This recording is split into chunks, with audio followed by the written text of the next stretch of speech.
విశాఖలో మంత్రి Nara Lokesh over action చేశారు. స్టీల్ ప్లాంట్ బాధిత కుటుంబాలను పరామర్శించేందుకు వచ్చి కార్మికుల పట్ల అవహేళనగా మాట్లాడారు. కార్మికుల మృతిపై ప్రశ్నించిన కార్మిక నేతలతో లోకేష్ గొడవకు దిగారు. మీ ఇంట్లో ఎవరూ చనిపోలేదు కదా అంటూ ఆయన మాట్లాడిన మాటలు అట్ ప్రెజెంట్ కార్మిక లోకాలకు సంబంధించిన ఆగ్రహానికి కారణమవుతున్నాయి.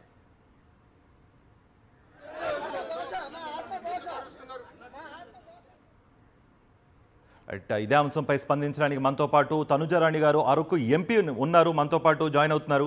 మేడం నమస్తే అండి. నమస్తే సార్. నమస్తే మేడం, ఎలా చూస్తారు విశాఖ స్టీల్ ప్లాంట్లో జరిగిన ఈ ప్రమాదానికి ఎవరు కారణం అంటారు, ఎవరి నిర్లక్ష్యం కారణం అంటారు?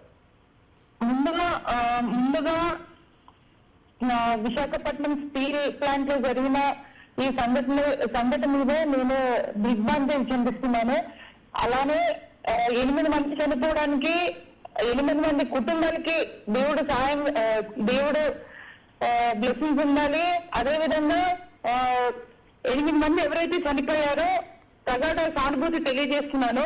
ఈ రోజు స్టీల్ ప్లాంట్ అన్నది ఆంధ్రప్రదేశ్ లోని ఎంతో విలువైన ఆస్తి. ఉద్యోగ కల్పనలో కావచ్చు, రాష్ట్ర ఆర్థిక అభివృద్ధి కావచ్చు, వేలాది మంది కుటుంబాలకి జీవన ఆధారం కల్పించి కీలక పాత్ర పోషిస్తుంది. ఒక చిన్న వాచ్మెన్ దగ్గర నుండి ఉన్నత అధికారుల వరకు స్టీల్ ప్లాంట్ లో పనిచేయడం అన్నది గౌరవంగా భావిస్తారు. అట్లాంటి స్టీల్ ప్లాంట్ ఇంతకు ముందు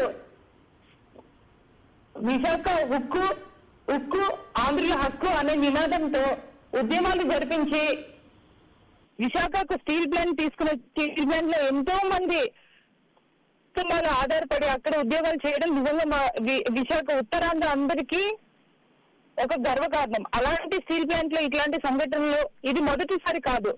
ఈ 2 years లోని ఇది సెకండ్ టైం ఇలా జరుగుతుంది. ఇంతకు ముందు కూడా ఎన్నో సంఘటనలు జరిగాయి, కానీ దాంట్లో ఒకరు ఇద్దరు చనిపోవడం జరిగింది. కానీ 8 మంది చనిపోవడం అన్నది నిజంగా బాధాకరం. రైట్ అండి తనుజారాణి గారు, థ్యాంక్ యూ. అయితే లోకేష్ గారు ఇంతకు ముందు ఈ ప్రెస్ లో మాట్లాడడం, వాళ్ళందరూ కూడా క్వశ్చన్ చేయడం కూడా మనం చూస్తున్నాం. క్వశ్చన్ చేసినప్పుడు ఎవరైనా ఒక ప్రభుత్వంలో ఉన్నప్పుడు ప్రభుత్వంలోని ఒక మినిస్టర్స్ స్థాయిలో వెళ్ళారు అని అంటే అందరూ కూడా ఎంతో అంటే కరెక్ట్ ఇన్సిడెంట్ జరిగినప్పుడు కరెక్ట్ గా వచ్చారు చెప్పి అందరు రెస్పాండ్ అవ్వాలి. కానీ వీళ్ళు వెళ్ళినప్పుడు అన్ని క్వశ్చన్స్ అడుగుతున్నారని అంటే అక్కడే మనకి అందరికి క్వశ్చన్ మార్క్.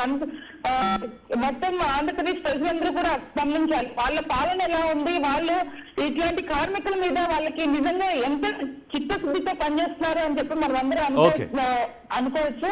అండ్ ఈ రోజు అడుగుతున్నారు, వాళ్ళందరూ నిలదీస్తున్నారు అని అంటే కేవలం ఈ రోజు కూటమి ప్రభుత్వం పాలన మొత్తం కూడా ప్రైవేటైజేషన్ మీదే ఉందని చెప్పి మనకి ఈ రోజు క్లియర్ కట్ గా మనం తెలుసుకోవచ్చు.